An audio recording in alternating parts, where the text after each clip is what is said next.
berilgan chizma bo'yicha bitta kuchli joyini o'zgartirib qo'ysak, misol batamom o'zgaradi. Shuning uchun bizni jadval bo'yicha hozir chizmani chizib olamiz. Demak, qo'l pastdan tepaga qarab yo'nalgan ekan, qo'yikki tepadan pastga qarab yo'nalgan ekan sizda. Endi jadvalga qaraydigan bo'lsak, sizda qo'l bor ekan, ya'ni pastdan tepaga qarab yo'nalgan. Minus qo'yay ustoz. Nima? Hozir kelmagan minus qo'yay. Ha.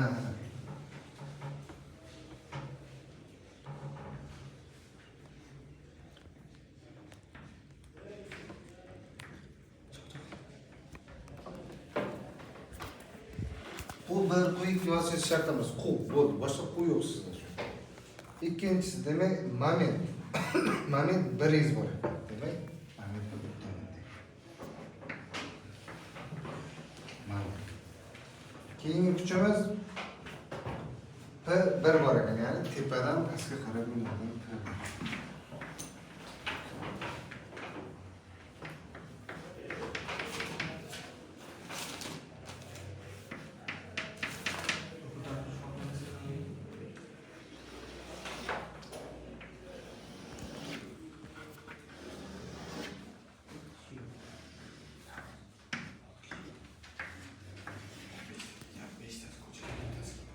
Masofa demek 7 metr. Bir masofa 8 metr. Endi qiymatlar. O 4 kilometr taqsim metr. T 25 kilometr.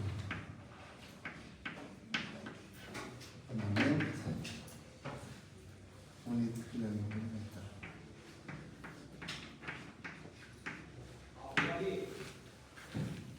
Hech qanday kuch qolib ketmadi, bir tekshirib ko'ring.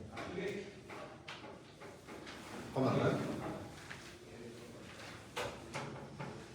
Mana. 5 tasi ko'chada bos keladi, bittasi kelmaydi. Demak, mana shu misol berildi. Kuchlarimizni qo'yib oldik. Epura emas bu. Avval birinchi o'rinda men tushuntirib o'tib ketishim kerak sizlarga. Bu nimani chizdik hozir biz?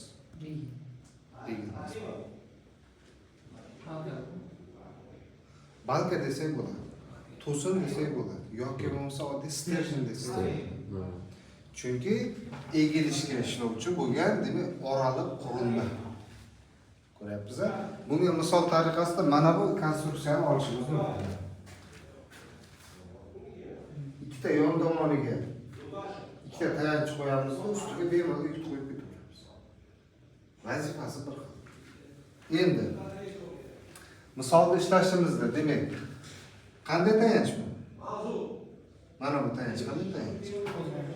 Qo'zg'almas tayanch, ya'ni aniqdagi qo'zg'almas tayanch. Bunisi qo'zg'aluvchan tayanch. Hamma tashqi kuchlarimiz bor, sterjinimiz bor. Endi misol ishlashimiz kerak. Birinchi qiladigan ishimiz nima? Misol ishlashni birinchi qiladigan. Buni topib kerak, katta quni. Ha. Katta quni topsak. O'qlardan menga Bizda hozir bu misolimiz statik aniq bo'lgan misol. Statik aniq degani hech qanday ortiqcha kuchi yoki kam bo'lgan kuchi yo'q. Qurilish mexanikasida shunday misollar borki, statik aniq emas va nima? Ortiqcha bog'lanishlarga ega bo'lgan 3 xil misollarimiz bor. Bu misolimiz statik aniq. Shuning uchun biz mana formulasi bor, agar kimnidir esida bo'lsa. W barobar 3D minus 2 sharmin minus sterjin. Ya'ni erkinlik darajasi. Statik aniqmi, statik aniq emasmi? O'shani aniqlaydigan formula. Bizning misolimiz statik tashqariga chiqib yurmaydi. Maylimi? Kimdir ko'rsa dars paytida bizga gap tegar. Endi mana bu W ni topishimizdan maqsad nima? Erkinlik darajasini aniqlashimiz kerak. Erkinlik darajasini agar mana shu misolda aniqlaydigan bo'lsak, D nima edi?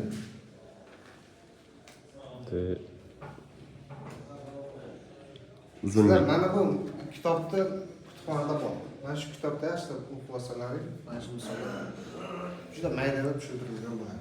Demak, D degani disk degani. Assalomu alaykum. Qayerda shu? Tashqarida. Nega? Soat necha bo'ldi? Men o'zbek o'qitamasin, daftarlar. Soat. Sizchi? Tashqarida lekin. Soat necha bo'ldi?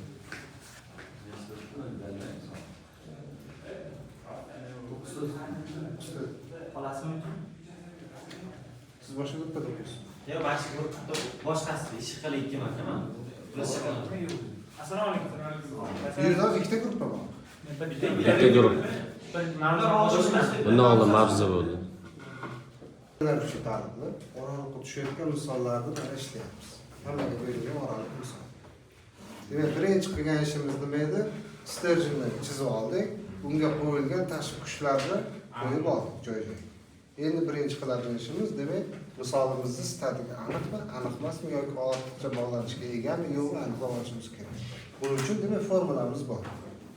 Formula. Demak, D degani formuladagi D degani disk degani. Buni yana bir tushuntirib o'taman men.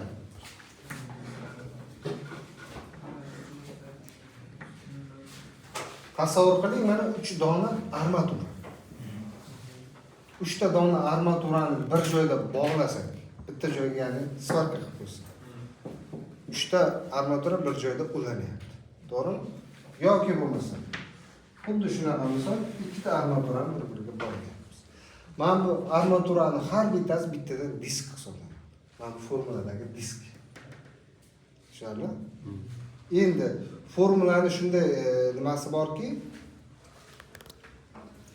diskni ulashda ikki xil usuli bor. Agar disklar soni 2 va undan ortiq bo'ladigan bo'lsa, bu murakkab bog'lanishga ega bo'ladi. Agar oddiy ikkita diskni bir-biriga bog'lash kerak bo'ladigan bo'lsa, bu oddiy bog'lanish deydi. Tushunarli? Disk nimaligini bildik. Endi shamnerchi. Qanday kelib qolyapti? 3 ta D minus 2 ta. Bu formula, mana shu formula Chebyshev formulasi, rus olimi Chebyshevning formulasi. Ya'ni mana shu sistemani, mana shu misolni statik aniqmi yoki aniq emasmi, shuni aniqlab beradigan formula. To'ppa-to'g'ri. Agar hozir ikkita bola shunday qo'l berib ko'rishadigan bo'lsa, ikkita disk hisoblanadi, ko'ryapsizmi? O'rtadagi bog'lanish demak bu mana bu shamner hisoblanadi. Mana bu ham shamner, bu ham shamner. Tushunarli? Endi mana buchi. Buni formulada sterjin deb termin berib ketilgan. Sterjin. Sterjin degani biz mana bu chizmada sterjinimiz qaysi?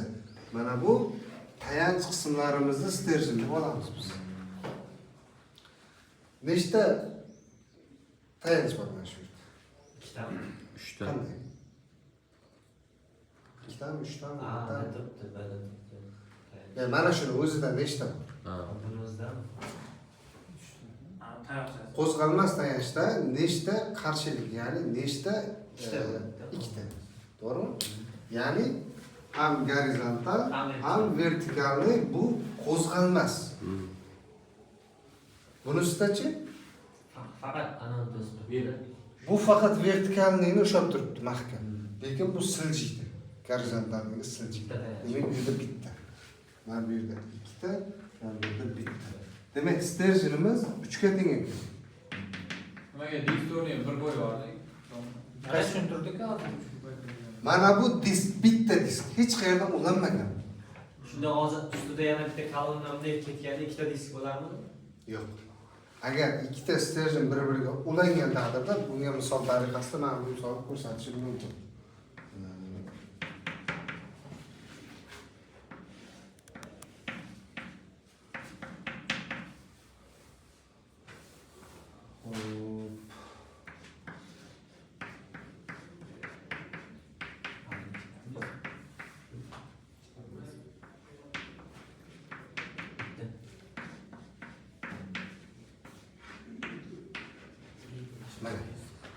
Bu misolga hali sizlar kelmaysizlar.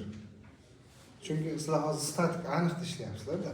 Agar mana shunday misol kelib qoladigan bo'lsa, mana nima uchun men boya armaturani misol qilib ko'rsatdim. ikkita armaturani bir-biriga bog'lab turib ishlatadigan bo'lsangiz, hech qachon ikkita armatura bir xil vazifada ishlamaydi. To'g'rimi?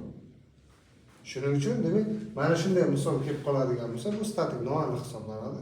Shunday misol kelib qoladigan bo'lsa, buni har bittasini statik aniqqa bo'lib ishlashingiz kerak. Oraliklarga bo'lib ishlashingiz kerak. Tushunarli? Demak, disk degani qarang mana bitta yaqin. Hech qayerda mana bunaqa bog'lama joyi yo'q, ulama joyi. Shuning uchun bu disk hisoblanadi. Tushunarli bo'ldimi? Demak, formulaga qaytamiz. 3 ko'paytirilgan diskimiz bitta. Sharnerimiz nechta? Ikkita sharni bor shekilli. Ikkita sharner. O'zg'almas sharni bilan. Mana bu yerda ikkita bor. 3 ta. Bundachi? 3 ta. Stержен 3 yozmish. Hozir gapirgan narsani chalg'itsa ham eslangdan chiqib ketib qoldi-da. Sharner degani, boya aytdim, sharner degani, masalan, ikkita diskni bir-biriga bog'layaptimi, bitta sharner hisoblanadi. Bu yerda yo'q.